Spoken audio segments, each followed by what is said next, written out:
पाशा पटेल जी आपल्या सोबत आहेत, बरोबर, जे बांबूचे जनकच आहेत आणि पूर्ण महाराष्ट्र नाही ते अख्खा भारत यांना जो जाणतो, ते आपल्या सेवावेळी प्रकल्पावर आहेत. आणि सेवावेळी प्रकल्प सर आपल्याला कसा वाटला आणि काय तुम्ही एकंदरीत सेवावेळी प्रकल्पाबद्दल आणि बांबूबद्दल मार्गदर्शन कराल?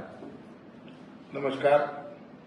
खूप दिवसापासून सेवा विवेकला भेट द्यायची इच्छा होती, तसं निमंत्रणही आपलं होतं, परंतु कार्यबाहुल्यामुळं इथे येणं शक्य होत नव्हतं.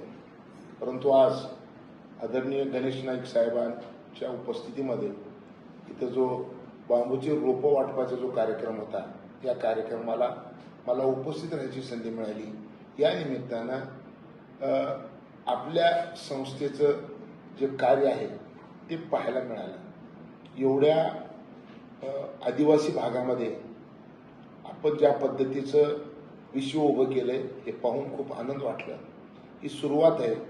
मला असं वाटतं की आपलं काम खऱ्या अर्थानं आता सुरू झालेलं आहे आणि इथंच न थांबता भविष्यामध्ये बांबूपासून सुपट, टोपल्या, स्पीकर, तुरड्या, कणग्या हे तर बनतंच बनतं, परंतु भविष्यामध्ये मानवजात वाचवण्यासाठी बांबू हे मुख्य स्रोत होणार आहे.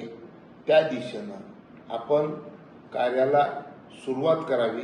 का तर ती क्षमता तुमच्या टीममध्ये आहे आणि म्हणून आपल्या सगळ्या सहकार्यांना मी मनापासून शुभेच्छा देतो.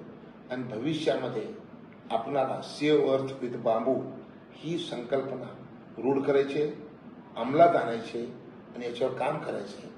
या कामामध्ये आपल्यासोबत मी सदैव राहील एवढं शब्द देतो आणि वारंवार या भागात आल्यानंतर आपल्या संस्थेला भेट द्यायचा प्रयत्न निश्चित येईल. झुणका भाकर खायला. जय